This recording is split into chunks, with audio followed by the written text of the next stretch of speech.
Tens of thousands of football fans came to Highbury. Electrifying. Yes, guys, welcome back to the Unbreakable, the Unmistakable, and the always lateable TCP Live, coming at you live at 6:30 because there's football games on this evening we want to watch every Thursday and available ad-free on YouTube memberships and Patreon. We are back. We haven't done a TCP Live since the 11th of December. It's a busy festive period. It was my anniversary with my girlfriend. Then it was Christmas. But we're back. We're back, Rohan. How are you, sir? Very good. I think also, because I was away not last week, not the week before, but the week before that. So I can't even remember what happened the week before Christmas. Oh yeah. Yeah. So have we done one together? We haven't done one. Maybe the 11th you did with somebody else. I can't remember at this point. Yeah. It's been But too we're back. long. We're back. Happy New Year, everyone. Yeah, Happy New Year. Happy New Year. I am on the podcast occasionally. I've been quite busy the last few weeks. I'm also going on a stag do tomorrow, so I'm missing this weekend. Where you go? Yeah. I missed the Villa game because I was alive because I was at a wedding. I see. Then there was a Villa fan there, and I tried to have some drunken, like, ha you lost banter, and he got quite defensive. So that was fun.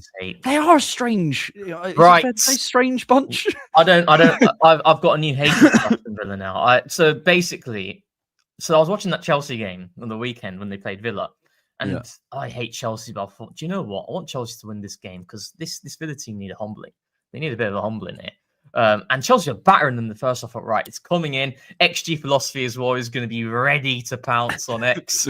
Jump straight on. And then they do it again. They do it again in the second half. And then I put, right, we need to slap this team up. If we are serious, we've got to slap this team up. Had Steve from Birmingham, had Carol from Birmingham, had all these people in the Rohan, what are you talking about? What are you saying? We're the best team in the world. He's in East Midlands and he's supporting Arsenal. I thought, yeah, classic one. I thought, you know what? We need to bury these lot. And we did. I couldn't watch it live. I've actually only watched the second half back because I've been literally that busy. But the second half was sensational viewing. Great stuff. They needed a little humbling. I love that we've done Newcastle. I love that we've done Villa. Who else is on the list in that sort of category? Now, not gonna lie. So on the day, I was completely like, the anxiety in me was like big when the Declan Rice news came out because I thought, oh God's sake, Declan Rice out for a game in which against a team, when we're talking about central running power, who are the two best in the league? I'd say this latest iteration of Man City in the way that they play, and then it's Aston Villa. Then it's Aston Villa. And obviously they didn't have Kamara, and I know you only watched the second half. The first half was a lot more cagey, and you kind of see the effects of not having a Declan Rice there. But yeah, like it was a little bit. It was quite scary. Not gonna lie, when I heard that news come through. But I will give myself big props because on the main podcast, I said to George, I had a feeling it's gonna be like a game against Newcastle in 23-24 when we beat them 4-1. When we just smacked them up, and it was that whole build up. Yeah. We got that sort of same type of vibe. I don't think there's another team in that. I'm just looking through. I don't think there's another team in that category who you feel like sort of have it in for us for some weird reason. It becomes a derby, like they think it's a derby, and it becomes one just because they think it is one, and we've also had some poor results against them recently as well. Yeah. It's not really other than Newcastle and Villa. Do you know what it is? With those two teams, I feel like there was a period around lockdown where there was sort of like graphics going around of like, Arsenal dropping out of the Big Six and all this sort of stuff. And Villa and Villa were poor at that time, but like a team like sort of Newcastle or whatever, they sort of saw us at that point and went like, they're targetable because we weren't City or Liverpool at that time. I think they still have that mindset of like, they're the team that were targetable. We're in a different league to you guys. Completely different. Beating Madrid, mate. Yeah, exactly. And it's like also, it's kind of like Leicester as well. United, they're worth your time. But back in the day when it was like, there was that graphic and it had Leicester there replacing Arsenal. It's like every single time. Yeah, they needed that, and Unai Emery needed that because I'm sick and tired of other people gaslighting us about Unai Emery. Good manager, top tactician, but he thrives as an underdog. Everybody knows this deep inside, because if you ask anybody out of Man City, Chelsea, all the so-called big clubs, if they'd want Unai Emery, silence. It's always the case where it's trying to compare him to Mikel Arteta, and Mikel Arteta, who has not the number of years in management as an Unai Emery anyway. Unai Emery, it took him 9 years to win his first trophy as well as a manager, by the way. It's just a nonsense. And it actually made me sick when I saw the stat that since he was sacked at Arsenal, he's not lost at the Emirates in any game, whether it was at Aston Villa or Villarreal. So it was. He's had a crazy record. I also think winning against Arsenal because of that narrative has probably massively helped him more than any other teams, because it was the big thing that he got that job, and then it kind of hasn't happened for him. I think there's this thing in football discourse sometimes where, I don't know whether it's like for people to like seem clever or something, but someone gets like brought up as so underrated. Like you guys don't understand how good that person is. Okay, I'm open to that conversation, but at some point, if they're so underrated, like when do we put them in these conversations? When do we say to them, okay, it's time to deliver now? If you're so underrated, if you're this manager that everyone says that you are, that we're all just missing according to these, whatever, then we need to see it. And I think Unai kind of is in that category where whenever he's asked to step up, there is that. It's that there's a cap, I think. Yeah. I mean, if we go back to his time at Arsenal, right? If there's one fault that I had with Unai Emery's time, is that I felt in that moment, because I've never experienced life outside of Arsene Wenger, so I didn't know how to approach a new manager. And you could see all the cracks in his first year for the club. But I was of the opinion, let's give him that second season. Let's give him a bit more time, even though I could see everything through him. I can remember all the games back, the games against the likes of Wolves, Everton away from home, Crystal Palace at home, just in general, how we capitulated in terms of we had the easiest run to finish in the top four. We prioritized the Europa League. We ended up not winning the Europa League, getting spanked by Chelsea in the final. And then we crashed out of the top four as well. And then the following season, you could see where the underlying metrics, if you looked at the data of that first season, Arsenal finishing 5th, expected points, expected goals conceded, we're 8th or 9th place in the division. And then you saw how the data carried through in the following season, before he got sacked, leaving Arsenal languishing in 8th or 9th place. And I think the general narrative about Unai Emery is he wasn't given the money that Mikel has had. But my opinion was where Mikel showed without money how he can set a team up structurally to do something that is sustainable. Unai Emery never did anything at Arsenal that for me was sustainable. The way that we were scoring goals, was that sustainable? No. The way that we were defending and setting up structurally without the ball, that wasn't sustainable. So you're not giving me anything. Whereas Mikel Arteta inherited that team and he showcased in the FA Cup what he could do with a group of players and tasked with not being the protagonist. And we'd ended up doing really well in the FA Cup and then the Community Shield as well. That's a big difference. And that is one of the big reasons why, for me, Mikel Arteta earned the right to more time, because he gave us an idea of what he can do as a manager without the tools. And that's massive, And also not only on the pitch, off the pitch as well, like understanding the position the club were in. I don't think Unai ever really connect to it. Even at Villa, there doesn't feel like a bit of a, and you need that bit of a cult of personality, which is why we'll talk about Maresca in a second. I'm quite shocked by that, because I think he is the sort of person who you feel a team could rally, like a club can kind of rally around, especially a club at Chelsea can rally around someone who feels like he can outsmart people and whatever. There is something there, but it never felt like Unai really found his voice, and maybe there's a communication thing there as well. I don't know, but it feels the same at Villa. It's like he doesn't accept the sort of the father figure role. He's just like there to do a job, and you, as at a big club, you need to accept the sort of the culture aspect you have as well. I also, to be honest, I don't know whether people spoke about it on the pod or anything. I hated the handshake thing. I thought that is so, it's so weak. It's so weak. If you can't, as a man, accept, all right, I've been beaten, that happens. You know, by the way, it's not like he gets beaten every time he comes here. He comes to the Emirates, and as you said, exactly. he's won almost every single time. So, like, I don't understand like the frustration. and then lying about it afterwards and just, oh, he was going. No, he does that every single time. But almost every manager in the league has a moment where they hug their assistants, whatever. Then they go off to shake the other manager's hand. And there's an angle where you can watch it. The whistle goes. He's walking. He doesn't even break stride. He's seeing him and just walks off.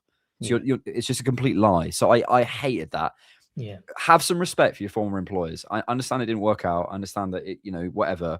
This club gave him an opportunity to go and manage at the very, very highest level and to get us back. And it didn't work out, by the way, for reasons that we're responsible for as well. Like it's not just completely his fault. Yeah. I think I lost so much respect for him because I always felt that whatever you could say about Unai, there was a respect to him. There was a sense of like, I know we joke about the good evening thing, but like, he's a very respectful dude in that sense. And to do that just feels so. I hated that. Yeah, I think the respect thing's interesting because I've always thought of Unai Emery. I could never hate the man. I still don't hate 100%. I could never hate because even when he was getting clowned for the way he was speaking, at least he came to this country and the very first thing that he was doing in interviews, he was trying to speak the language. I think that is really respectful, and it wasn't easy to understand at the start. It still at times isn't easy to understand, but at least he keeps trying and he keeps going. But I think that's really a really good trait that he has there. Yeah, go for it. I was just going to say so quickly, back just to add on to the point earlier, that the acceptance of what your role is. I think this is another thing that, like, you have to understand what you represent. You don't just represent yourself. You have to understand you represent a massive. You represent a city. Like in some cases at certain clubs or even a region. But at least for him, he represents a big part of Birmingham. Obviously, and worldwide. Mikel Arteta represents, yes, North London, but everyone around the world, and you have to accept that role. And I just never felt he did. And I think this is another example where he just thinks in his own terms, if that makes sense. Yeah. And actually, the Maresca comparison is really interesting, actually, because I've been thinking about this Chelsea situation earlier today. In general, I read the articles from David Ornstein and some of the Chelsea correspondents of The Athletic as well. But yeah, I think with Unai Emery, it's interesting because it's not the first time in which he's done that. I don't know if you've seen the clip with Gary O'Neill when he was at Wolves. Yeah. And there was a similar scenario there where Gary O'Neill was like, on your bike because you weren't showing respect at all or something that was happening there. So, I think like Arteta, go and look at Arteta after Aston Villa scored that dagger that hit every... I think if we look at 2025 and we look at real big moments in which we've been hurt in a game, that's right up there. Imagine Arteta being there hurt by that situation. And he not only shakes Unai Emery's hand, he goes to every single player on the ground, in the ground, every single Aston Villa player, So I think he said something about, I was feeling cold. And I'm like, get out of it, man. Rubbish. Like, that stuff also, by the way, if we ever go and try and get a Villa player, let's say we look at Onana or something. Yeah. Or whoever, I'm just picking a random player. He will remember that. Because you remember that sort of stuff. You remember if all the Arsenal players, and say some point down the line you've got a choice between I want to go manage for Unai Emery, I want to manage for him. Well, that's my experience of him. So it's people think these are small things. They're not. They're really not. And this sticks in people's mind. This is where we're really meeting people, is on that level. So yeah, I didn't like it. Oogie Boogie says first Super of the year, guys. We're treble bound. It's so funny. Even. Like just coming on, obviously I haven't done the pod in a little while, just how quickly things shift in kind of discourse, and we're going from doom and gloom to boom and bust or whatever. Thank you for super chat, Oogie. Vivek Parikh says, I'm still anxious given Everton could have been a draw due to the lucky penalty call and Marino not being sent off against Villa. Liverpool last year with 48 points in match week 21, and we are still match week 21, we are still... new thought. We are still on course to win the Premier League. Thoughts? Yeah, I think... so the Everton one, did we speak about the Everton game? I think so. Don't think so. Yeah, it's funny where, like, if you say something like on X, like you quote tweets a situation in which we should have been penalised, and Arsenal fans will be there to try and justify why it wasn't given. It was a penalty. I know that there's been previous examples in which, where it's not worked out for us in that same scenario, but that's the past. We have to look at the present, and if we judge that situation against Everton, it was a penalty.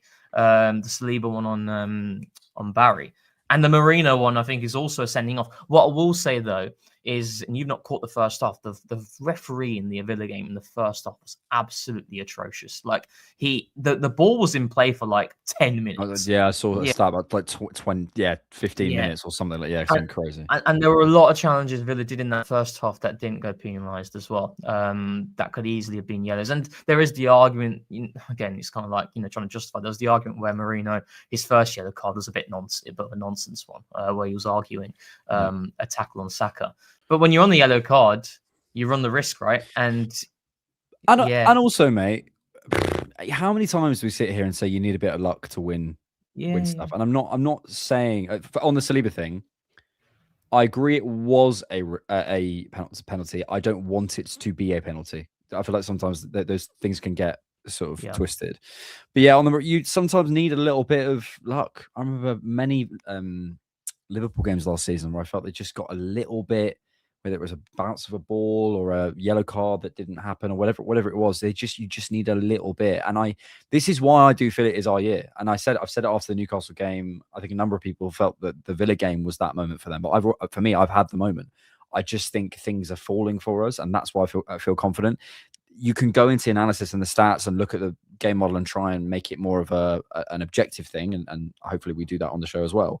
But I just have I literally have a feeling that things are working out for us. And sometimes you have that thing of you're going down a road and it's green light and it's green light and it's green light and green light. Yeah. And sometimes it's amber, red, and it just you seem like it feels like every time you're being stopped. I don't feel that this season. I think the injuries is the only thing that feels like that. But even that feels like it's slowly starting to ease up. You look at the bench against Villa. Oh my goodness me! Like we have to accept there's going to be a few injuries at all times. I think we've spoken about this before. That the bench we had was unbelievable. So yeah, I don't know. Like maybe, but for me, I attach it to that with the Marino thing. I just think this feels right. Yeah. Then it's the question though, right? If that penalty though is given against Everton, we still have a long time left in the game to go back in front, right? And then the Marino second yellow card does come at a time where we're 2-0 up as well. I'm not saying that we would have won both games had those decisions gone against us. But equally, I don't think we can kind of be so confident that those decisions would have led to us not winning the games against Everton and Aston Villa as well. Especially the way that we created against Everton, and against Aston Villa, we also had, a number of chances to put that game above a 2-0 scoreline as well. So. Simple Game Life says, we've been saying for years, sometimes being champions comes with being lucky. City have had that before. Why can't we do the same? That's my feeling. It's like, I think sometimes I understand the anxiety in it as well. Like I do get that, but I actually take it as sometimes a bit of a positive, I think.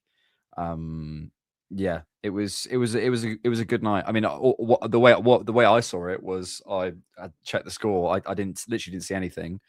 I was watching a little bit of it, literally like in the toilet. Just watched like a tiny bit of it on my phone. Yeah, and then I saw the score at the very end, and I was just like, yeah, mate, that's nice. That is a nice one. I bet it was a nice watch. Oh, it was good. Second half was so good. I don't know if you saw Arteta's comments about it, and it's spot on. Where it's like sometimes you're thinking again, there must have been something drastic that changed after the interval, because the first half, there were things that weren't clicking, but it was all a matter of timing.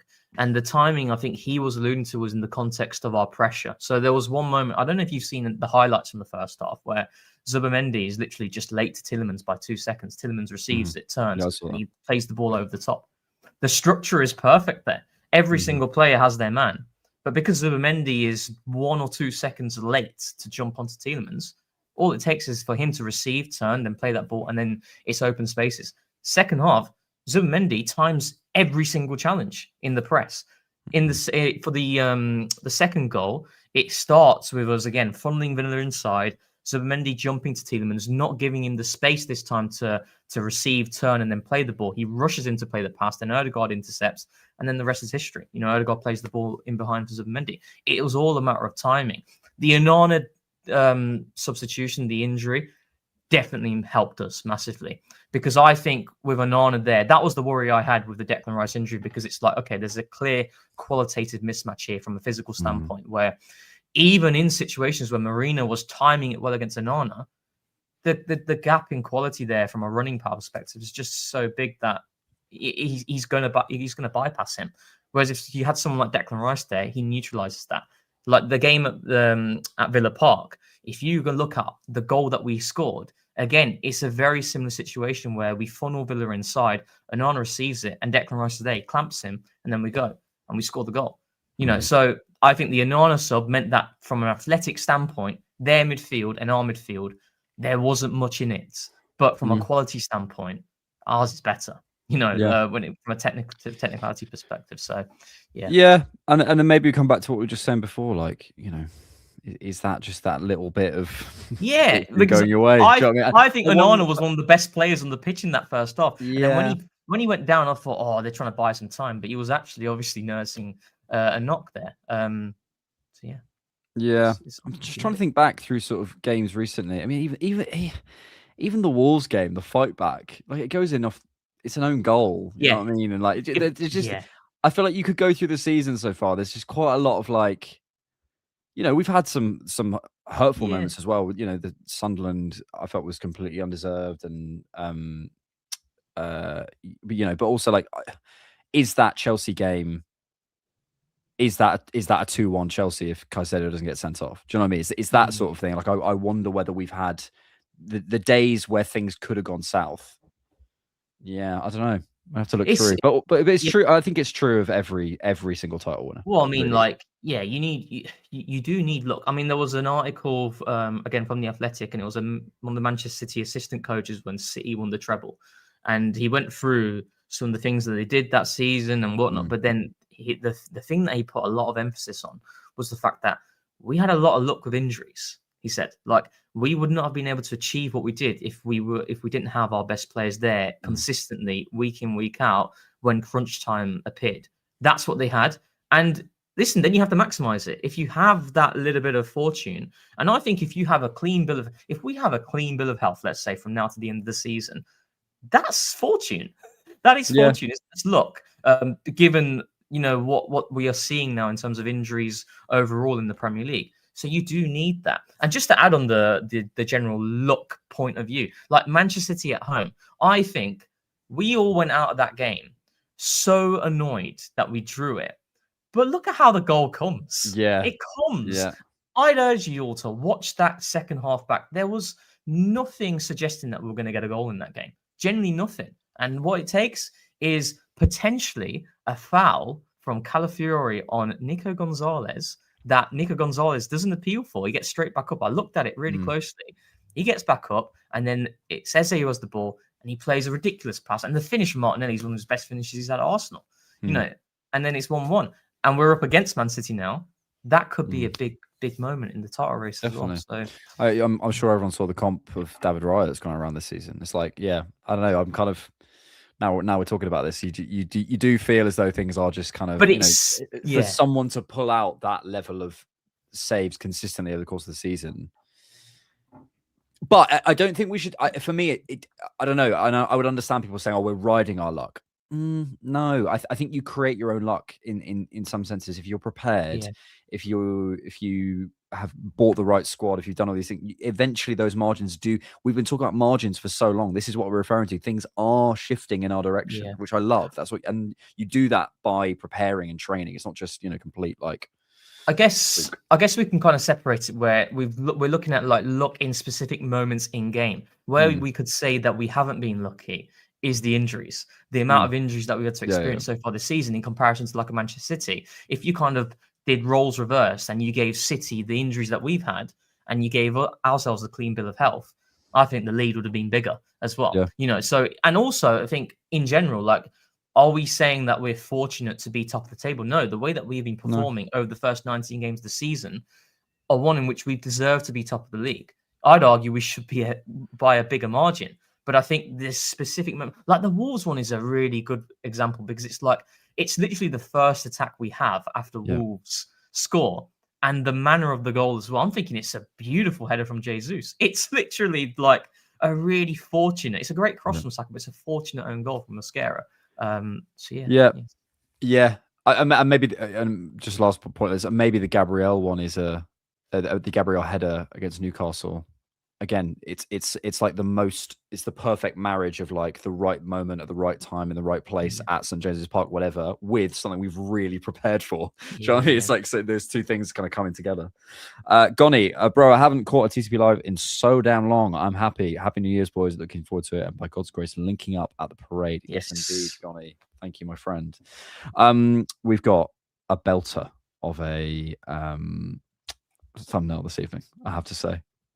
I haven't seen Stranger Things. Yeah, I thought it was Stranger Things. I saw my brothers watching. Yeah. I thought it was. In terms of a quality of a thumbnail, he's getting better and better, mate. Yeah, it is quality. He's also got, I think that's George as one of the characters. I wish I knew Stranger Things so I would know what all of this means. Are you like do you watch like Netflix series or? Yeah. I just don't really. Yeah, I can't. Like, you're probably just looking at pressing structures, aren't you? I think that's Forward. I can't really tell. There's Unai Emery in the background. It's really good. Yeah, it's I mean, us two here. You look quite good with a mullet. I couldn't. I probably could grow it, but yeah. You look quite good with a mullet. I don't know who that is, but obviously it's me. But yeah, I wish I understood Stranger Things to know what this is referring to. But it's an unbelievable thumbnail for me. That's a 9.5, purely because I don't know. Yeah, I'll give it a 9. Solid 9. It's very good Forder. It's a quality. That's a 9, 90%. Yeah, come on. It's very good. Later on, we'll be coming to your oddly specific predictions for 2026. I want something you think is going to happen at Arsenal in 2026 that you think is oddly specific, something you got a weird feeling about. We'll come to that a little bit later on. We're also going to talk possibly about the sort of fringe players as well. But let's come to Maresca. Yes. Because I want to chat about this, because I find it an absolutely baffling. It's hilarious, though. Isn't it? Baffling decision. It's baffling. But do you know what's funny? I don't. Maybe this is just me getting not old. I suppose what it is I know.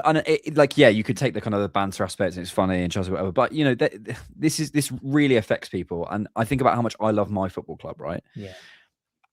How upset I would be at the decision making at Chelsea if I was one of their fans, and like, haha, yeah, it's Chelsea, it's funny. I get that. But like, dropping that for a second, like at your football club, the people upstairs making such poor decisions consistently, being so trigger happy. I think for me, like, you know, I've spent a bit of time away from football and stuff in the last week or so. I've just been thinking a lot about like society, man. And I do think there's a general inability to not deal with setbacks, but it's almost like an impatience because everything's so easy and quick.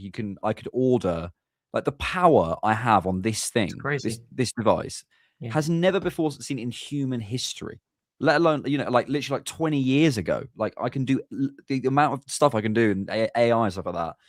And, you know, I'm not trying to say this is a sort of groundbreaking point, but my point is that I think the cycle is turning so much quicker. This feels that there's no patience. Every loss is a disaster for every fan base. Every win is you're going to win. Everything is so up and down to me. And I feel like it's affecting it. And I watch that and it is funny because it's Chelsea, haha. But equally, these are real match-going fans who have to deal with this. And I just think, considering what he's done at the club, he is nowhere near. I mean, it sounds like what's been going on with stuff behind the scenes, etc. Yeah. But yeah, well, what I'll say is screw Chelsea first. Yeah, I want to get that out there. Screw Chelsea. But yeah, I think it's absolutely nuts how they operate. No manager will be able to succeed there. I've came to that opinion before Maresca, and I'll maintain it because they are just not patient at all. Now, I think Maresca as a manager, I mean, I think since the new ownership, this consortium with Todd Bowley and Clearlake, is it? Yeah, it's Clearlake. Clearlake and Eggbali, is that the guy's name? Yeah, Blue Coat. And they inherited, I think they inherited Graham Potter, but then they've had the likes of Thomas Tuchel, Pochettino, Lampard, Maresca. Maresca is the longest serving manager there. It's 2 years. It's just so impatient. I genuinely don't know the strategy, and it's a a situation where the amount of turnover in the squad in terms of coming in, going out, I don't know what manager is going to be able to provide any form of stability there whatsoever. Like, how can you, like, if you put Mikel Arteta there, he wouldn't succeed.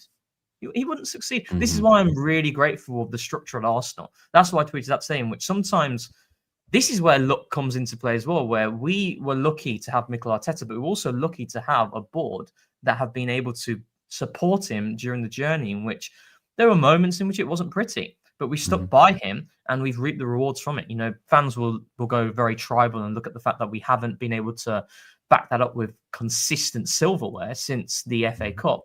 But look at everything that's happening around the club. Look at the fact that we have accumulated the most points out of the last 3 years in the Premier League. Look at the fact that we're retaining the services of all our key stars to big contracts. Everything about the club just feels right. Whereas you look at someone like Chelsea, there's just so much instability there. And I think Maresca, I don't know if you've managed to catch up on all the reports. So I've never felt Maresca that he's someone who has the empathy side to the game. He seems very much of a tactician. I think he's a really good tactician. He can set up a team really well. You can see a clear way of playing, and I totally get it. And that's why I felt it's quite harsh as to why they've let him go right now. And I think the timing of it is really bad. You know, and also he was the manager of the month in November. It's quite crazy how things change so quickly there. Won the Club World Cup last summer, like, you know. Yeah. But maybe that kind of tells you how much the Club World Cup means. No, true, but it is a trophy. Like, do you know what I mean? We spoke about in the early days of Arteta, like, you know. Yeah.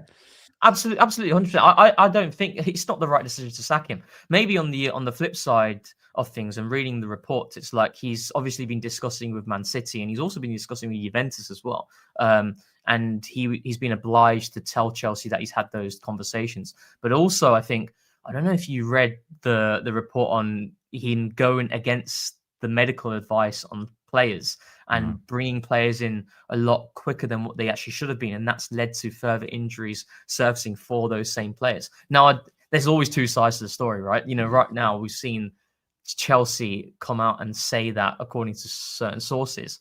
But if that is the case, then there's clearly a lot more happening in the background that perhaps maybe there was reason to get rid of him. Whether it was the right reason to get rid of him now, though, I'm not so sure, because they were going to review his situation in the summer anyway. So yeah, I think there's a lot there, but ultimately it's just the team that's unstable. It doesn't matter who they bring in.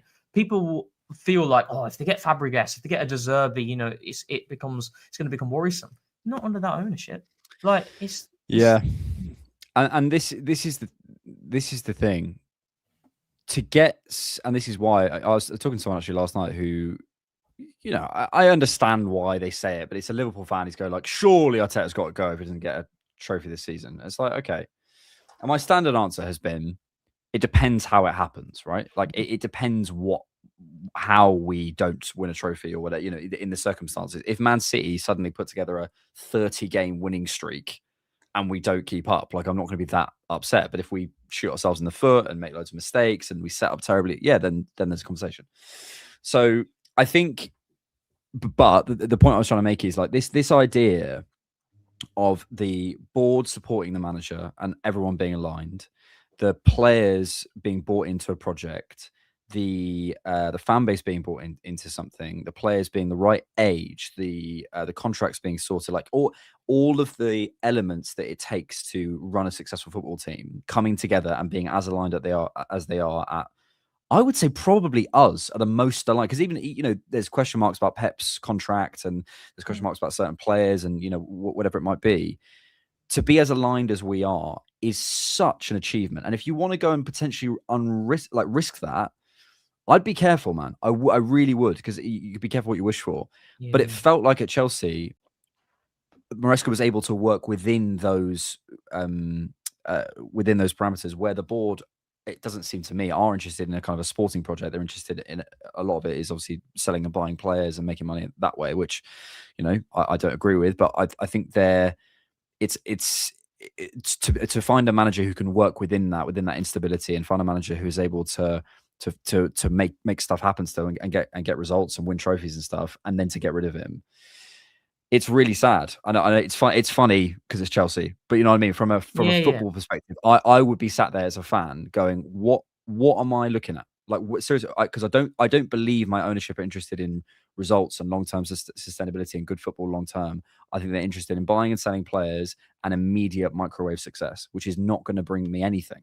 Yeah. And so it makes me so grateful for what we have. You know what I mean? Yeah, exactly. That's why I tweeted about it, in terms of, you look at what Mikel has done since he's came to the club, along with the people that he's brought in, because it's not all down to one individual. It's down to the hierarchy, but it's also down to the coaching staff. We're seeing the impact that Gabriel Heinze is having right now as well, with some of the players, Miles Lewis-Skelly in particular.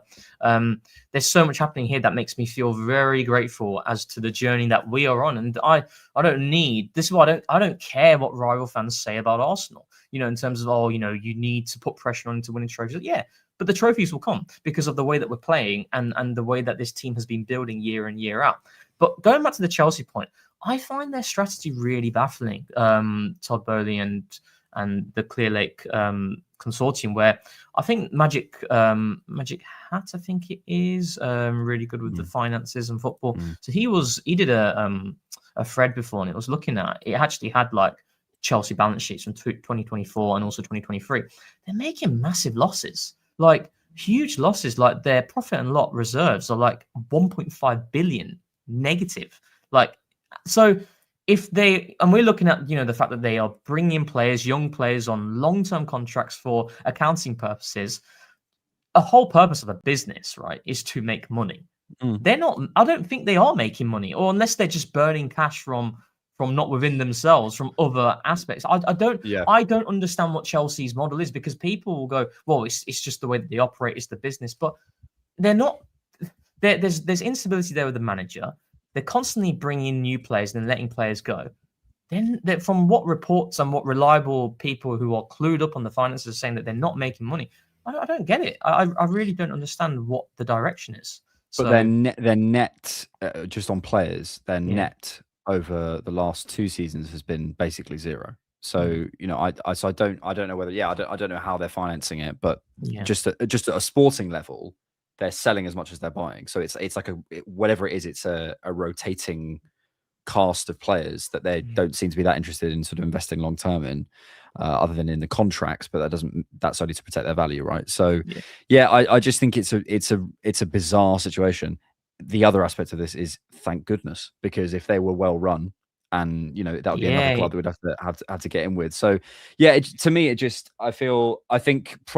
also, from the sounds of things, I think he told them that City has spoken to him about the Pep's thing.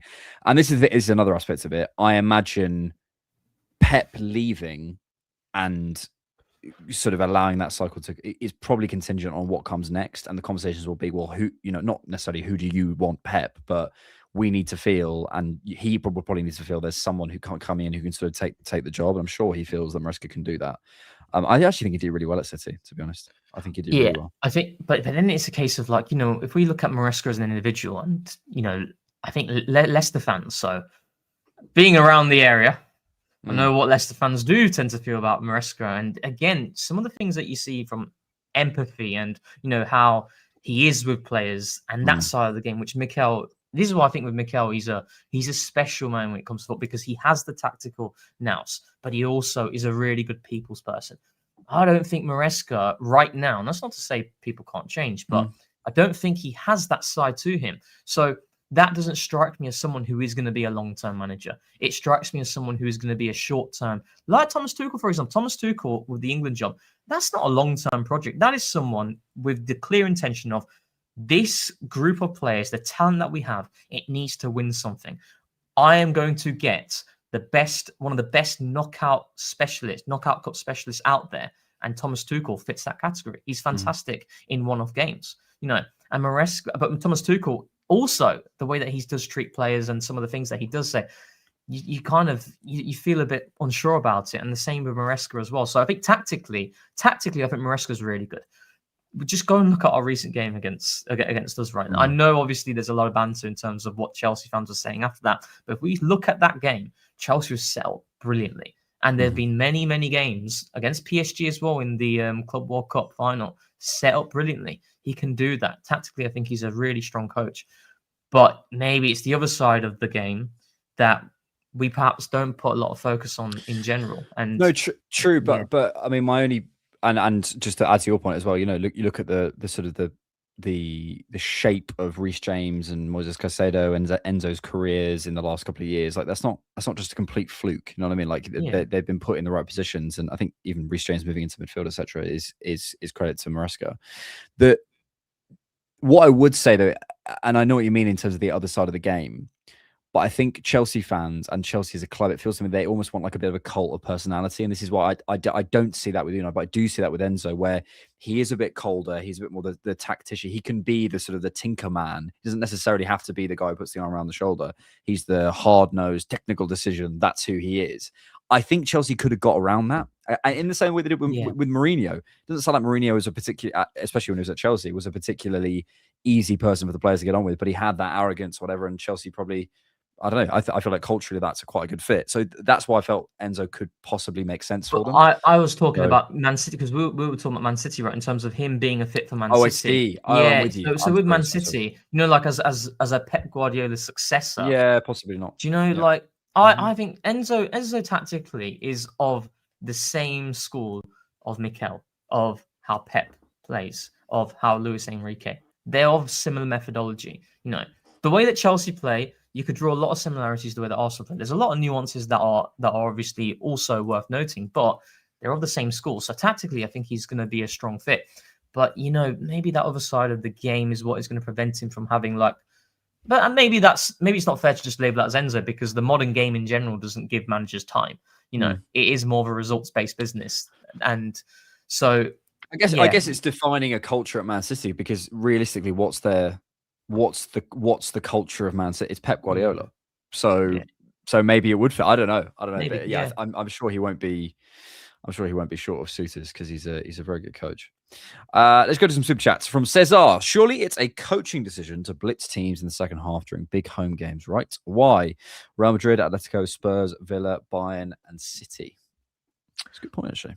Yeah, it is. I don't think it's. I think what it is, though, it's like, as obviously the game kicks off, we're trying to find the best way sometimes in terms of seeking advantages across the pitch, like superiority. Like, for example, we did speak about the Everton game, the main pod, where it's like, we spoke about if there's a criticism that we could apply to the team in that game, and also in other games in general, under the Arteta tenure, it's about tempo. It's about speed of play, moving the ball a bit quicker in certain phases. Like when we played Everton, they have Beto up top, but they're not pressuring. So we have our back three. We can circulate that around Barry a lot quicker, as opposed to moving it a lot slower, because he's not going to be able to cause us a threat, because we have a significant advantage there. So move it quicker. But maybe there is a thing there where we're trying to find what's the best way to attack a team. The Aston Villa game, right? And I know it's kind of similar, where we blitzed them in the second half. Go and watch the first half back if you do have time. Bukayo Saka had the lowest number of touches he's had this season in a game. I felt like when watching it, he's barely getting in the game, and we're funneling all our attack through the left-hand side. There's always a reason for it. And if you watch it back, Luca Digne is cheating so much to the touchline to get tight to him before he can receive, take a touch, and then fix his man 1v1. Because teams, what they do, they're being a lot more compact. So when you move the ball to Saka, they have to get across. Luca Digne is already across. So the gap then is between Luca Digne and the centre-back. It's huge. And we didn't look to hit that ball over the top in that space. Not once in the first half. Second half, William Saliba gets the ball in the 46th minute, and he thumps it long towards that space. Victor Gyökeres latches onto it. He holds it up well, and we win the corner, and we score a goal from the corner. It's things like that, perhaps, that are subtle little changes of not in terms of tweak systematically, but like, that's a space there that we can attack. We should attack that more, because they are basically saying, right, we see Bukayo Saka as a massive threat, and rightly so. But if they're adopting a plan of getting Luca Digne really wide early, then the space is going to be in between Digne and Lindelof. And we look to hit that a little bit more. So maybe there's certain things there, like, Yeah, I do think there's the obvious points, the game becomes more stretched, there's more spaces, etc. But I also think you're right in terms of the intentions of what we're doing, and which we're from everything we know about what they're told before the game, it's all about when you do this, they will respond like this. And there's going to be an element of the start of games of going like, right, when we do, they're not doing that, right, what do we do, or they are doing that, great, and that starts to work or whatever. And I think, again, another credit to Arteta is I always feel we look better second half. Like, I always, and if we played poorly in the first half, not necessarily in general, but if we've had a bit of a poor first half, I know he's going to go in there and give them some stuff to make them look better. I really can't remember a time where we've been poor first half and got worse second half. I can't really remember that. It's like if there's one game, I could say like United away at the first half season, but in the first game of the season. But I think the team in general that week was nursing a sickness bug. They went into that game struggling physically anyway. But it's more of an anomaly. Like if our technical level on the ball, or our physicality in duels and second balls, loose balls, is poor in the first half, it's not going to be poor in the second half. I think that's really fair to say. Maybe it was too far to say. I can't remember. I'm sure there is times, but it's really not a pattern with this team. The pattern ultimately with this team is, if we're having a poor first half, we will, you can't really help if your touch is off or whatever it might be, but I will feel there's some different solutions, and we're trying some different stuff in the second half. And I might not agree with it, by the way, but we'll do something different. And he's very good at that. And I think sometimes I wouldn't be surprised in the sort of the elite coaching conversations, which we haven't got pro licenses, so we're locked out of them, right? But if there is a bit of a kind of, let's try and fox Arsenal because they're clearly very good at understanding what we do well. I will find this quote when he talks about behaviors. He says he studies the opposition's defense and how they behave and what they do.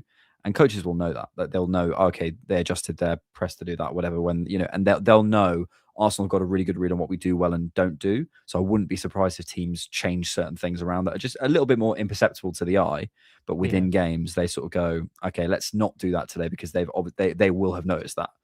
And we'll be set up for that, because I think from everything we know that the players say, it's literally like, you go out there, he says that will happen, and then they will do that.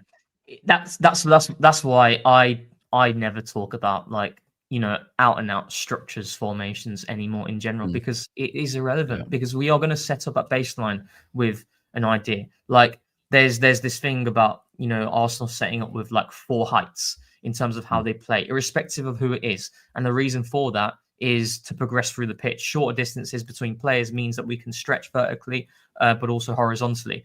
But then it's about what the opposition is doing in terms of, like you spoke about it against Crystal Palace. If Kamada jumps, boom, okay, we're in the game now. We can access that space that was not present if Kamada doesn't jump. And people will be like, well, if we're having a lot of joy there with Kamada jumping, why don't the opposition just keep Kamada there? But sometimes it becomes impossible for him to just stay there. And that's the bait, isn't it?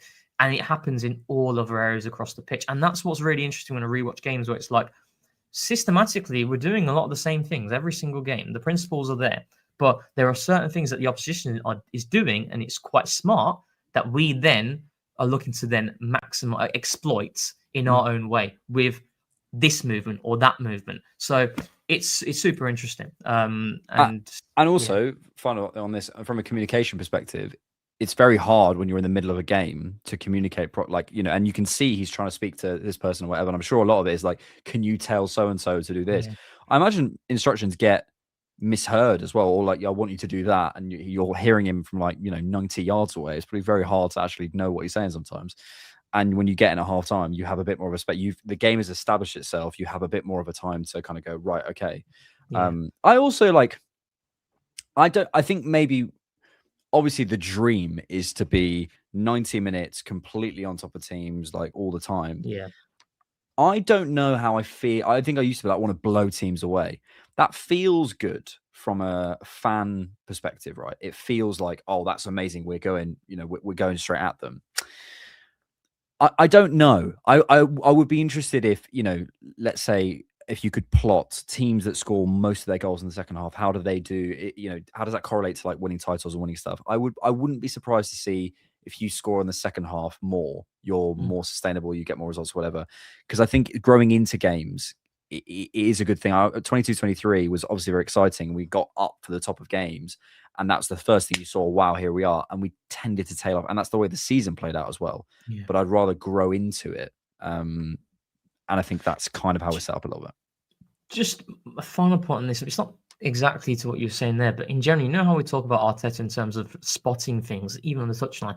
I always find it so interesting that he's able to spot it on pitch side. Ground level. Yeah, it's crazy. I honestly, if anybody goes to games or you've been to a game or you have an opportunity to go to a game, try and sit lower tier. Yeah. I beg you, you can't see, bro. You can't decode anything. You can see player has shot goal. Yeah. You can see that's also you can't tell if he's jumped there or he's jumped there. Yeah. I find that nuts. That's why Sir Alex used to always sit a little bit higher up, because you can instantly see the game a lot easier. If you sit at the Emirates in club level, dead center, you can see. Is it Molina who sits in the you'll know this. I don't know actually, because I see him sometimes after the game on pitch side, but maybe the first half. I think it's Molina who sits up. So maybe he's the master of it. Maybe he's the one saying this is what's happening. Who knows? Shout out to TCP, says Hand of Arsenal. Rohan masterclass tonight. Alex masterclass. FM7 Finn 995 says, will Havertz be as bulked up as pre-injury? Yes, people saying he's not as. He looks like Slimverts these days. Slimverts, not Bulkverts. I cannot wait to get Kai Havertz back in this team, man. I cannot wait. It's going to be. I think people know our thoughts on Gyökeres, and while I see his value and what people, and I think a lot of the conversations around Gyökeres are about, like, you know, him occupying centre backs and the run he makes. Absolutely true. My point with Kai Havertz is he can do that stuff as well, but also adds other aspects to his game. I'm so excited to see it. It's like, that's not. I think my frustration with that is sometimes it's not only Gyökeres who can occupy centre backs, or only Gyökeres who can. I think he's very good at it in terms of sort of across our squad. And he's probably better at that sort of stuff than Jesus. But Havertz is unbelievable at that stuff in terms of pulling spaces away. That was all the stuff. 23-24, the amount of times in that sort of early season when he was, you know, maybe not exactly where we wanted him to be. That was the big debate. It's like, what else does he do? That is what he does, like, so well. Yeah. And the question for him was goals and assists. But actually, if you look at the numbers when we do play with him, especially over long periods, if he's in the team for a while, our numbers production wise go really well. So I'm so excited for Havertz. It's just a case of the only apprehension I have is what Kai Havertz do we have after these injuries, right? Because it will be pretty much a year since we've seen him play competitively. I mean, he played towards the back end of last season came on against Newcastle, came on against Southampton, had a few games in pre-season, looked really good against Bilbao when he came on and he scored that goal in transition. But I think that's the worry, right? It's a case of, like, if Kai Havertz is fit and raring to go, and we do not feel the effects of injuries are going to have changed him, and the effects are more negligible, boom, we're in business. Absolutely, we're in business. But it's a case of, if that injury is taking its toll on him, that's the only worry I have with Kai Havertz. I know what I'm going to get with Kai Havertz. He's going to miss chances. He's going to miss big chances. He's going to make you pull your hair out. But Kai Havertz in this team makes Arsenal better. And that's what matters to me. You know, so he's not had a run in the team since basically 24-25. He was ill for 2 games. But if I'm taking out those games, goal against this is starting from the 30th of November 2024 up to the 2nd of February 25. Then he got injured. He had the hamstring injury around then. Goal against West Ham, assist against Fulham, goal against Palace, goal against Ipswich, goal against Villa, goal and assist against Man City, in a run of about about 8-9 games there. That was his last run for Arsenal. Yeah. Didn't been running to the ground though. Do you remember, like, that period? Ground, period, he was playing in a number of different roles as well. Where on paper it's like, oh, he's playing the same role. He wasn't playing the same role because we had so many injuries. Now, if you go back to Kai Havertz's most consistent run in the team post 2024, that is the level. That is the level that he can give to this team at centre forward. And I wonder when he is included into. When it becomes where Kai Havertz gets minutes, because I feel like against Aston Villa, I might be wrong, Kai Havertz is on the bench, but he's not really on the bench. It's just kind of to show, okay, he's a body there. He's never going to come on. Do you know what I mean? Well, I mean, who knows? If it was, I don't know, 1-1 in the 80th minute, who knows? He might come on, but it's nice that we didn't have to use him. I think also, and I've said this from the very beginning, I don't actually, I think it was then confirmed later on that this was true, but I said this from the very beginning. Kai Havertz was always going to start. And I hope it will mean that Gyökeres doesn't have to be in as many game states that don't suit him. I think Gyökeres goes up a level with Havertz back in the team. I've always said this. I think people will be less annoyed by what he's doing because he's in game states that don't suit him, like a lot of the time. And I think when he's in more game states that do suit him, we're going to see the best of him. And I'm really happy for the striking group because he's so important, Havertz. And the question is, what do we do next summer, etc., etc. So, it's a nice moment between the trio, the trio, after the game, like when Jesus scored his goal. So, really nice. Master says, "Happy New Year, everyone." And on that, Matt, I want your oddly specific prediction for 2026. Your Arsenal oddly specific prediction. Example, I've got one. I'm not going to ruin it, but I don't know. A player gets a haircut. You know when Saka did his like that, like the tips. Oh, okay. And they score a hat trick, and then people say, "Right, we've got to keep the haircut," or something. Something incredibly specific that you think is going to happen in 2026. I want to get those in the chat, and we'll come to them. Let's do them now. I'm going to do mine. Yeah.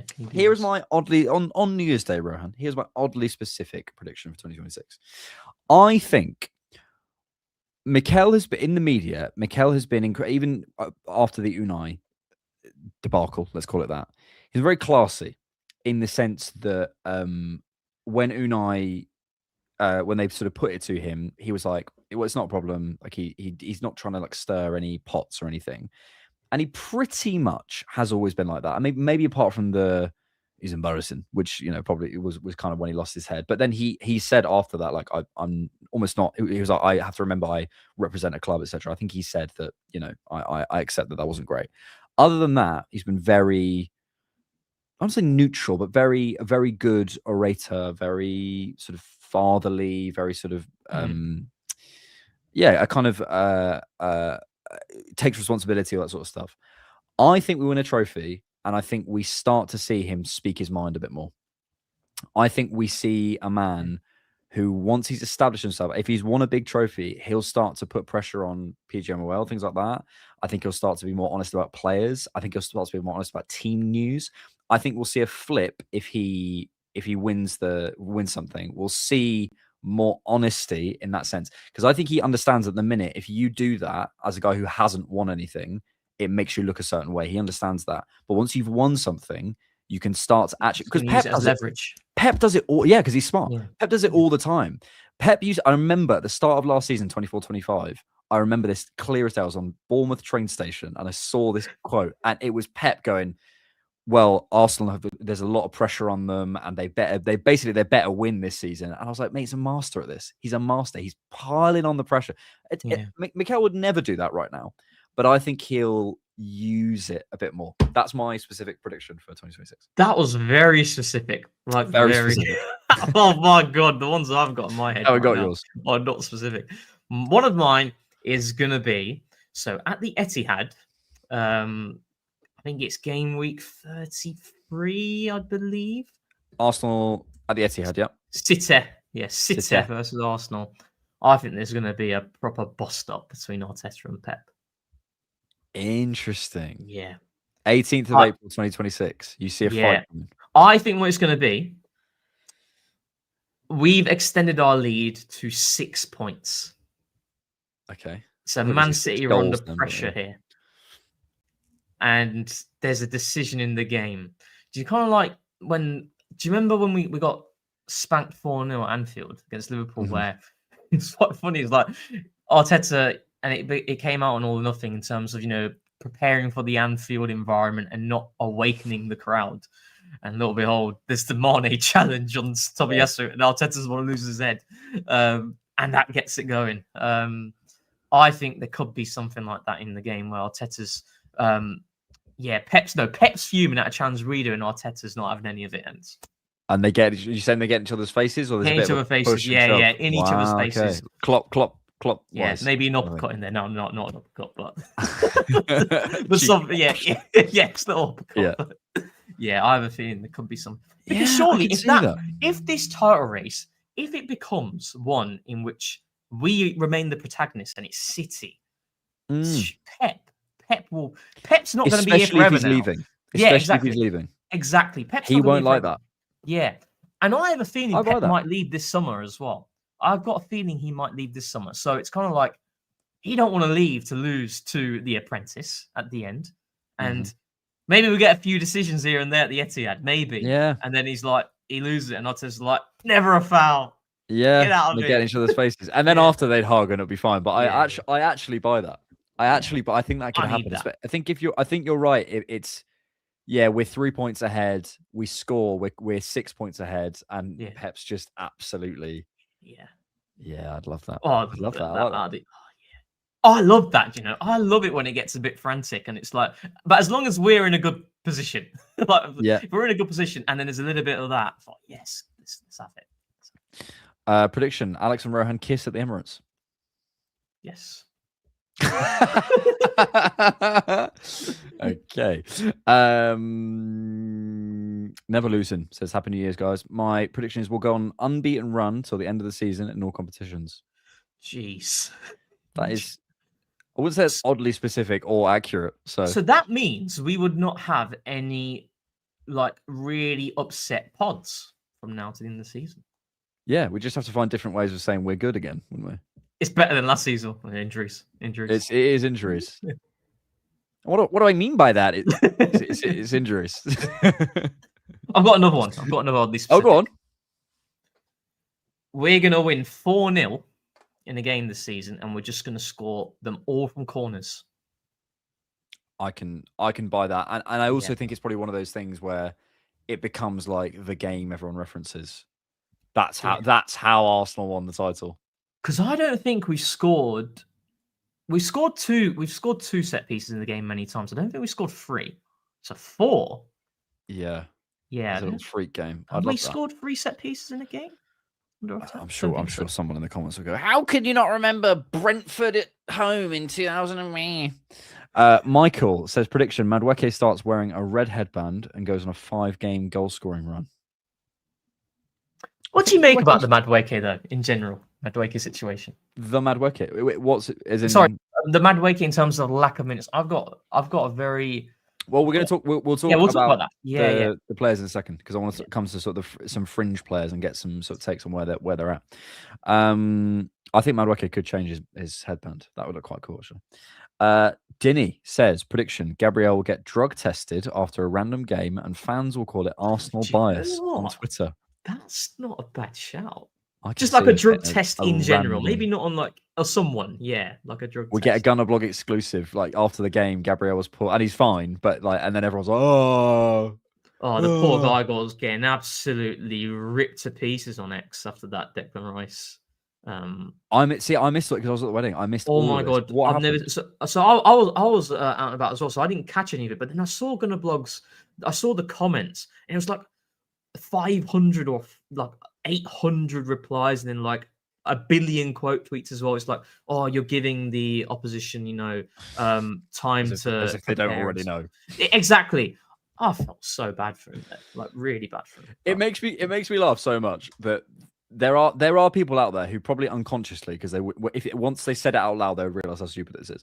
Yeah. They think the only people who know the Arsenal lineup until what would have been 7 p.m. on Tuesday was the Arsenal manager and players. Not even anyone on the staff, just the Arsenal manager and players. They're the only people who knew the lineup.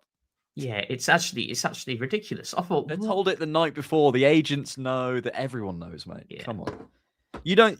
If you're told it, sometimes they don't do it. To be fair, they've said sometimes apparently they are told on the day, but a lot of the time they're told the night before, the day before. Especially young players, they need time to prepare and stuff. Yeah, and they want family, whatever. They will tell their agent. They'll tell their sister. They'll tell the whatever. Also, there will be moles everywhere, mate. Yeah, don't worry.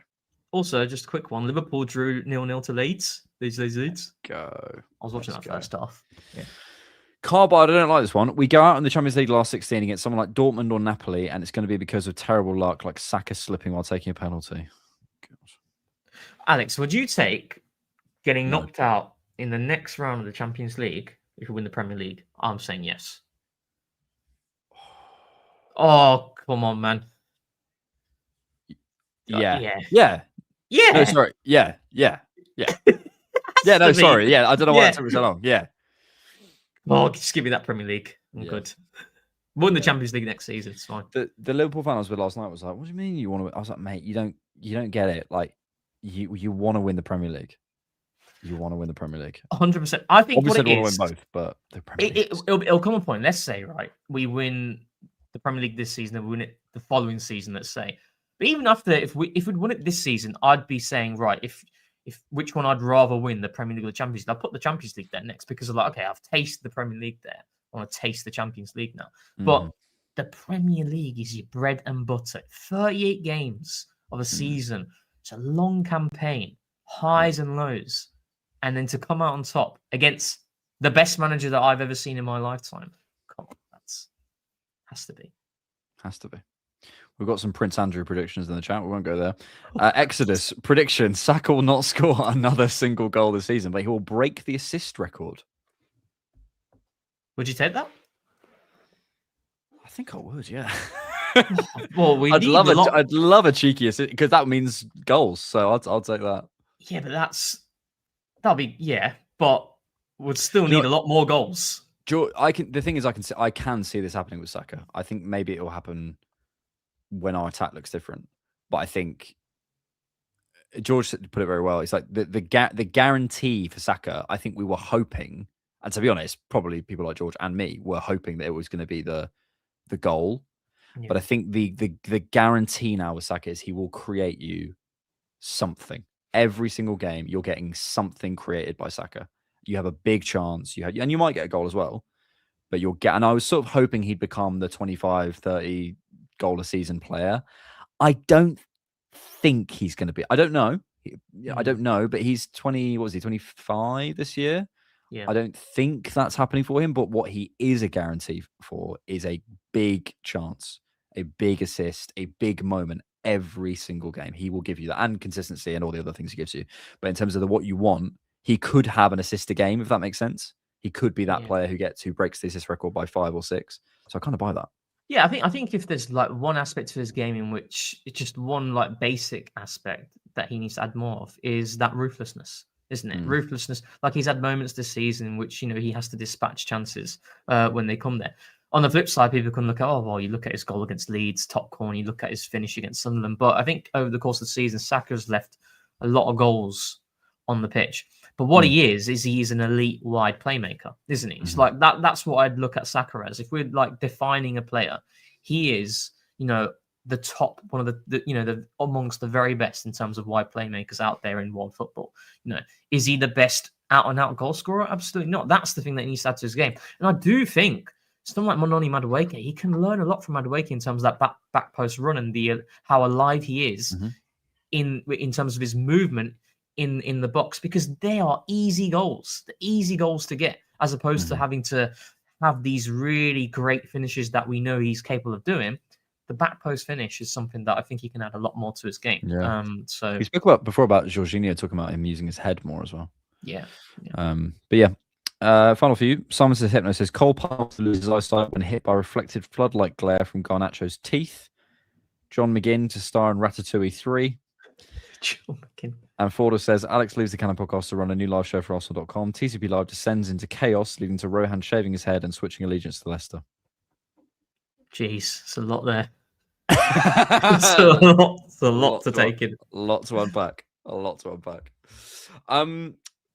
want to talk about before we take your questions, the sort of the players on the outside of things at the minute, because there's quite a few players, and you kind of brought this up asking the question of sort of what happens when we have all our players back, and we're approaching a point where I think I'm right in saying everyone is fit bar Calafiori and Mosquera and Rice. Oh, and Rice, yeah. But in terms of long term, let's say within 3 games, we're pretty sure Rice and Calafiori are going to be back. Yeah. So I think Mosquera is the only one. I don't know when Mosquera returns. I think Mosquera is going to return in January, though. Okay, so we have no long-term injuries. It's just that it's kind of like that big hammer blow when that Rice news came out, which makes you think, oh no, another injury. But actually, our health, we're looking good. I mean, it was a decision that Arteta made where he left one area out of the matchday squad. That's the conversations that we're soon perhaps going to be having in terms of who actually makes the matchday squad because of how big the squad is. Your dream is going to come real. I didn't want this, though. I think it's hard, though, isn't it? It's really hard and difficult to leave certain players out. Yeah. On Premier injuries, it says for all of them, they're returning in 2 days. So Ricey said at the last report was on the 30th. I think so. If that swelling comes down in the next few days, he'll be in a better place. In the warm-up, Calafiori wasn't comfortable. These don't sound like long-term things. So we are approaching a point where we might have a genuinely fully fit squad, which is crazy. Yeah. So I'm so sorry about this because I guarantee we'll wake up tomorrow morning to news of everyone being dead or something. Please no. So I want to talk about the sort of the players on the little bit more of the fringes of the squad. Starting with Miles, I think. Who maybe doesn't feel like that right now because of the situation, but I think he will go back to be on the fringe of the squad. Where are you at with Miles this season? What have you made of his performances? Yeah, so I think with Miles, it's kind of like, a very easy answer is to say, the standards and the level that he hit last season, naturally, to expect him to be able to supersede that is an unfair, objective for him. But I actually think this season, Miles, he has been analysed just how all good players are. Where Miles last season, everybody knew how good he was. His performances at the Bernabeu, his performance against Real Madrid at home as well, his performance against PSG at home as well. You're playing against the top teams in Europe in the biggest competition in Europe, the Champions League, that everybody watches. So if everybody's watching and everybody's seeing you shine, they're going to watch out for your trademark moves. And Miles' trademark move this season, well, since he's broken through in the team, it's receives the ball, he gets his back in front of his marker, rolls him on the inside, and he breaks through. And he's still done that this season. But teams have been able to nick his pocket a lot more this campaign because they are understanding of what he is trying to do. Now, again, there have been many moments which Miles has still broken through because that's quality. Quality will always dictate in many moments. But I just feel Miles this season, he's not been as his decision-making in those moments haven't been as refined, which is okay because he's young, but he's had a lot of moments in which he has been careless on the ball in that scenario where he's trying to roll on the inside. He's evaded the pressure from the initial marker, but then there's someone else who's coming on the inside and he's nicking his pocket because he knows Miles is going to drive into that space, So I think it's just a really good learning experience that Miles has had this season, in which, you were performing at an incredible level last season. We're talking about Morgan Rogers this season, right? As one of the best players in the Premier League. Go back and watch Miles against Rogers last season at the Emirates. Absolutely clamped him down. But this season, he's had a few more difficult moments, which I think were going to come because of the fact that when you are a player who performs that well, teams recognize that and they're looking to mitigate it in some capacity. So I think in terms of performances, we've seen a lot more careless moments this season from Miles, which is where I think fans have been a little bit more frustrated with him. But overall, I'm not worried about him. I think he's also had some really good games. Like I think against Atletico Madrid, a prime example where he was phenomenal. But ultimately, I think when Arteta spoke about, kind of going into the season, I think Arsenal fans were thinking, Miles he's going to be starting week in, week out. I was like, the way Arteta speaks about Calafiori in terms of, we lost Calafiori, a massive first-team player.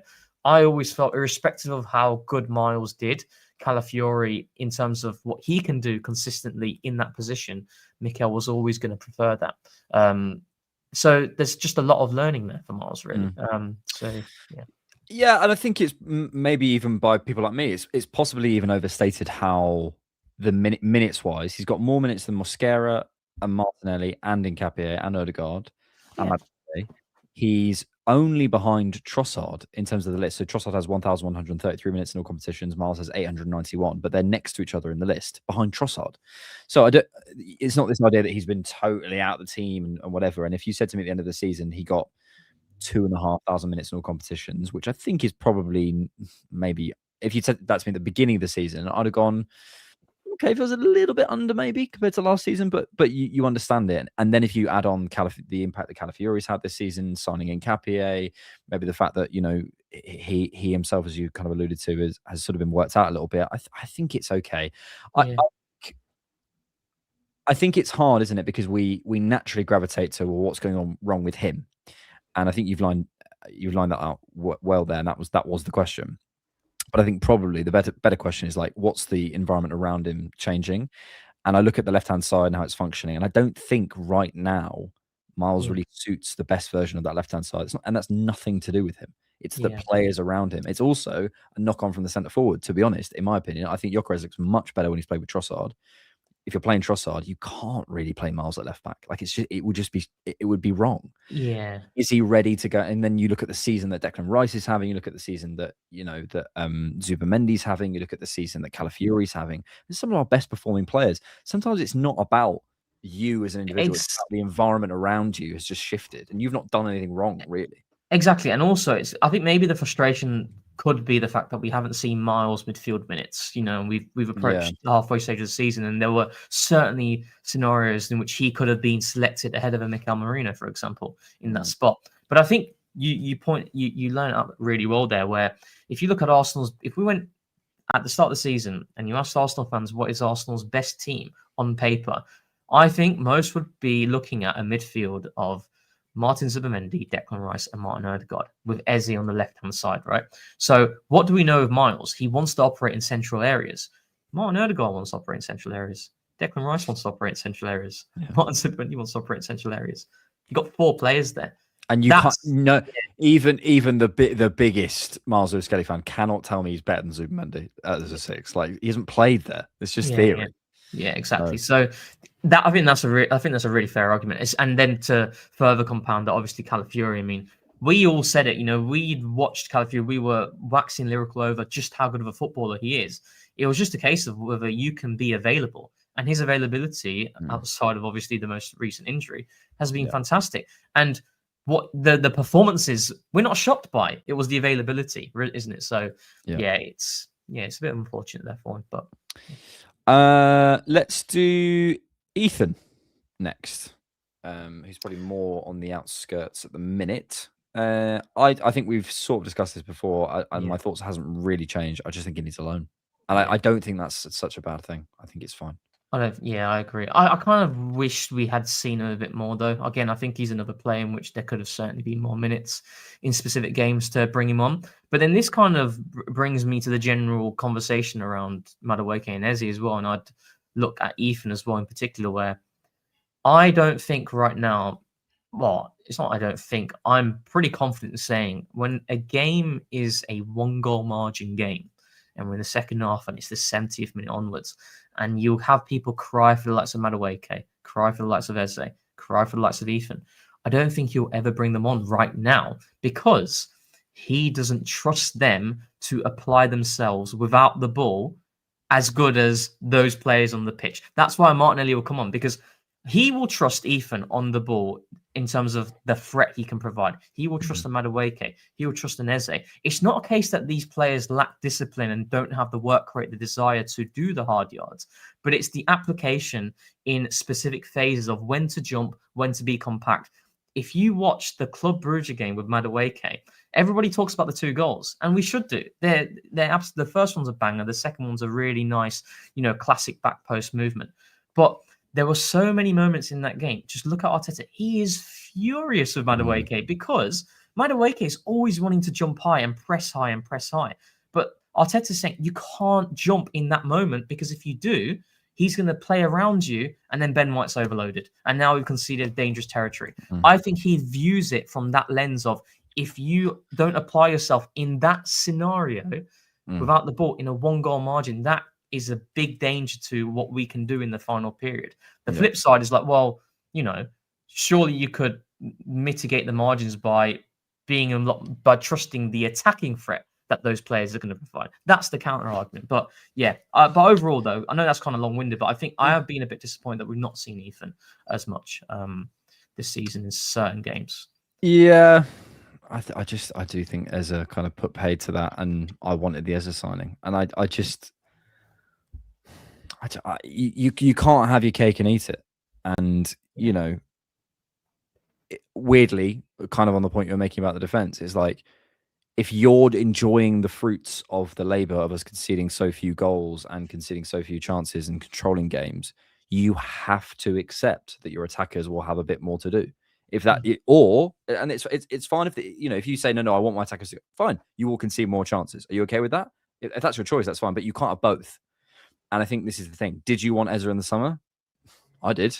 Yeah. Ethan's going to get less minutes, like, and that's just the way it is. That's natural as well. It's completely natural, and I don't know. I think we sometimes are unable to hold those things to be true altogether. And I would still go and do the Ezra signing again, even just from a cultural perspective. Let alone I think the impact he's had and the games he's won for us and the moments I think he will continue to have over the season.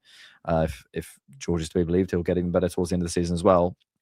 But I think more importantly, he'll win certain games for us. The Spurs game, the Palace game, he's there, and I don't think Ethan would do that, and that might be the difference. And I think sometimes I'm not.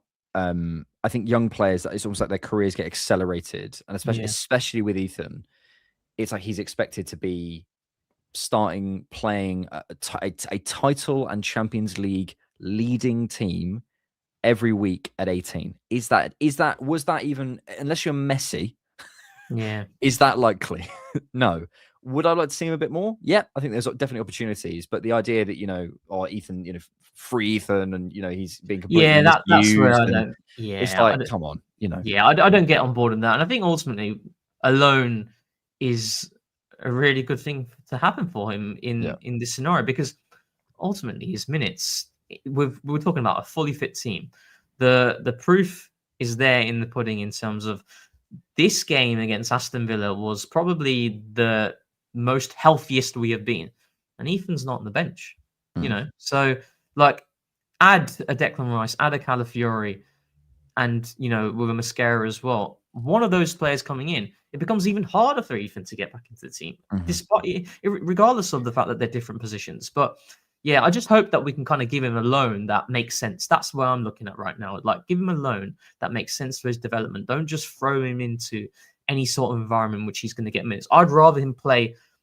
If we're looking at like two teams, I don't know what teams, but let's say Team A is not suited to Ethan, but he plays more minutes than Team B. But if Team B is more suited to Ethan and he's still playing a decent level, a decent number of games, I'd rather him go to Team B, despite the fact that Team A is going to see him have more minutes, because he's still only 18, as you've alluded to. We don't need to rush him in terms of that. I think it's just kind of like, my bias is like, I wish I'd seen like Ethan start against Palace in the Cup, for example, where he started in Marino, but then on the flip side, it's like, well, we look how much chances we created against Palace. So, yeah. And I think Marino was quite good that night. I can't remember. Yeah, not that that's the outcome, but like, I understand. This is a good question from Vincent. Is there no more benefit of Ethan training and staying around the squad rather than going out on loan? Generally don't know, by the way. I think the things that Ethan needs to look at outside of the out of possession stuff, I think there's a tracking runners thing that maybe we need to look at a little bit. And you see Arteta going mad at him as you mentioned. That's the same category though, right? Isn't it? It's without that ball, happens. That happens. I think it is out of the ball, out of possession stuff. I think it's more the going through the ups and downs of games that maybe Ethan needs to go through. He feels like he comes into games where often we're playing quite well, we're in good game states. Like, how does Ethan look sat in for 60 minutes and then like taking one chance on a counter attack or whatever? How does Ethan look in a difficult away setting, maybe playing on the left hand side or whatever, like, going through those sorts of experiences and really being in teams? And I don't think he's going to have those experiences at Arsenal, and that to me is what's holding him back. It's for me, it's yes, it's the out of possession stuff, but it's also just the literally experience that I don't think he's going to necessarily get at Arsenal right now. And he will eventually, but I just think that's this. It's right for his development right now. In the same sense, didn't Wilshere come through, like, look amazing and go to Bolton for a bit? Am I right? Am I right saying that? Yeah, went like, that happens with young players. Jack Wilshere, like one of the greatest academy talents at the time ever.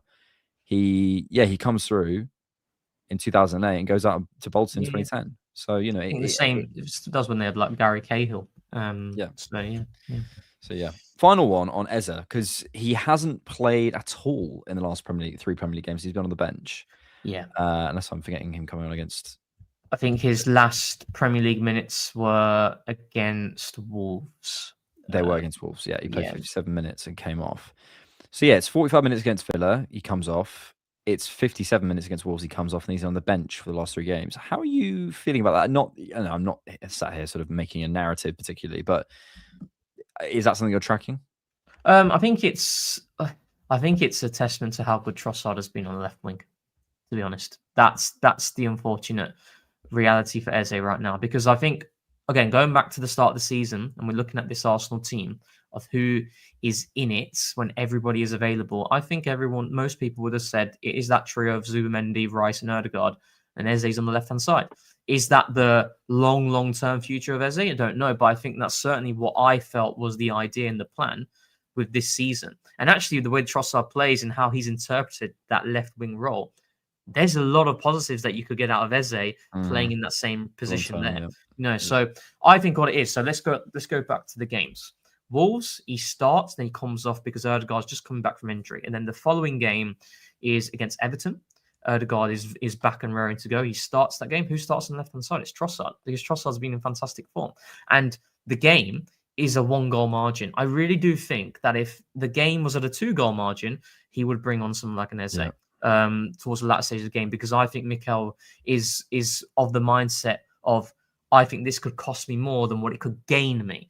I know how good Eze is going forward, but I think what I get from Trossard, I mean, Martinelli came on. So Martinelli's a perfect example. Mikel Arteta, irrespective of the game state, will bring on a Martinelli because he knows he can provide the threat going forward, but he also knows this is a man who knows the system inside out without the ball.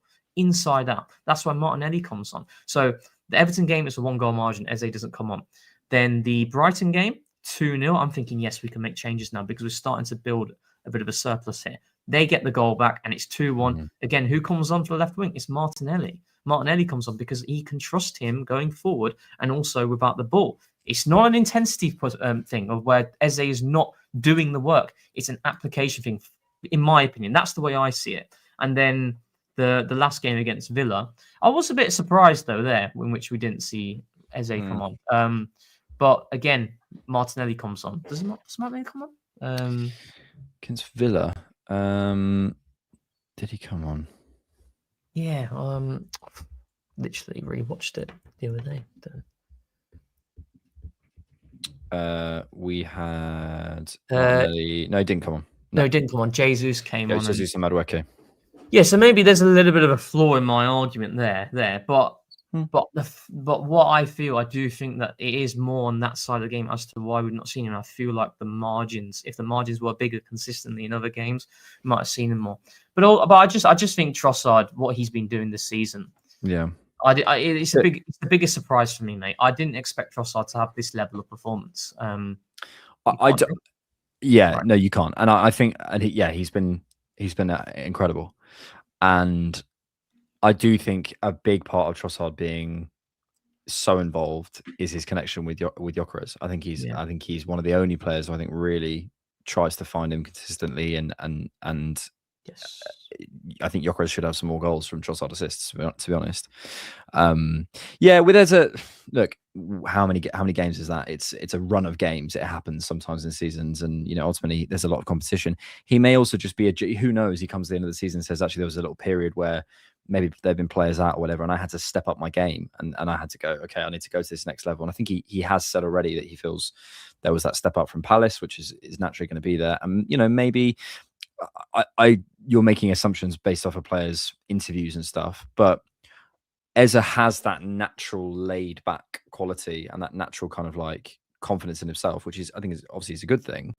But I also think I wonder whether Arteta looks at him sometimes and thinks, in a game especially, can I rely on you to come on and impact it straight away? Or do you need loads of touches? Do you need a bit of time? Do you need to grow into a game? Has he got that Martinelli fire in his eyes? I'm going to come on, I'm going to score straight away. I'm going to go punch you for a goal.